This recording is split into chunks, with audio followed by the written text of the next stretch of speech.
Congo violence starts to rise. U.S. ally hits a demise, and Chicago schools start lies. Good evening. This is Jenna Zimmerman with your breaking news on WJAZ. Jazzing up your commute with the latest news, sports, and weather brought to you by Spindrift. Taste what real means.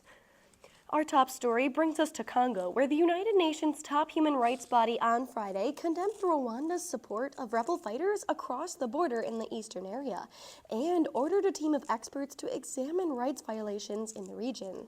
This culminated an urgent session on the spiraling violence in a region where Rwandan-backed M23 rebels recently captured the key city of Goma.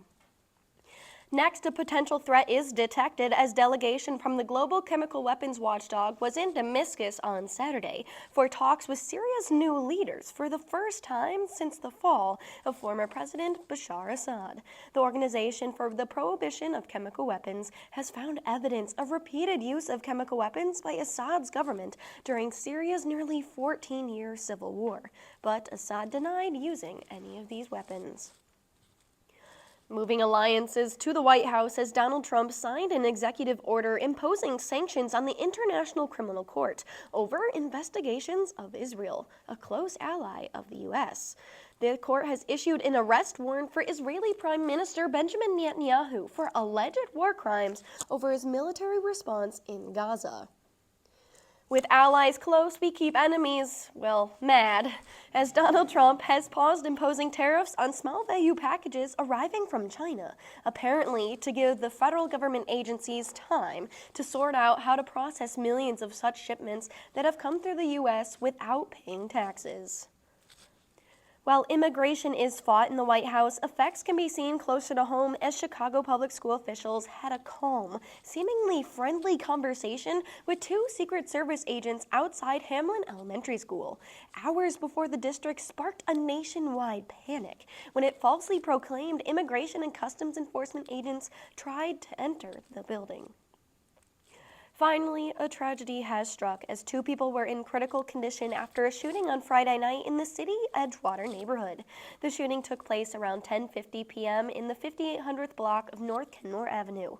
Officers received a call about a person being shot in an apartment, and when they arrived on the scene, the officers found two people with gunshot wounds. The first was a 25-year-old man with a chest wound, and the second was a woman with a chin wound. Bills coordinator, time is over. Blue Jackets going to overtime, and more after this important message from our sponsor, Spindrift. Are you tired of sparkling waters that taste like, well, nothing?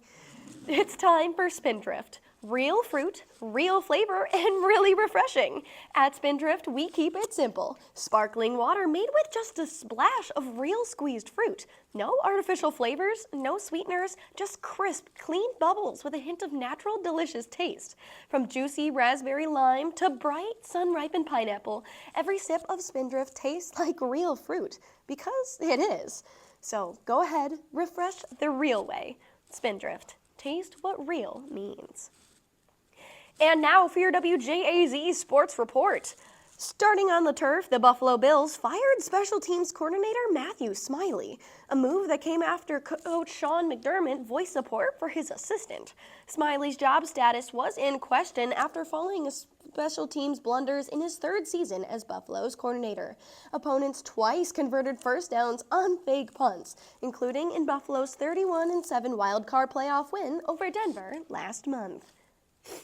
Skating onto the ice into the NHL, the new Utah Hockey Club went into overtime against the Blue Jackets. Utah came out on top, winning 3-2.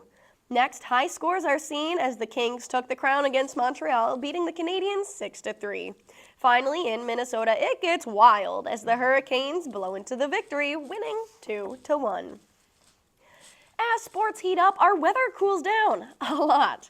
Today, make sure to wear a coat as temperatures are expected in the low 20s, but snow flurries and wind chills could move temperatures to feel near 0 degrees.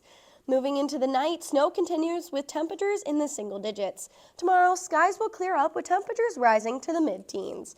The early week brings more snow on Monday and cold temperatures on Tuesday. This has been Jenna Zimmerman with your WJAZ Breaking News, brought to you by Spindrift. Thanks for tuning in and have a great day.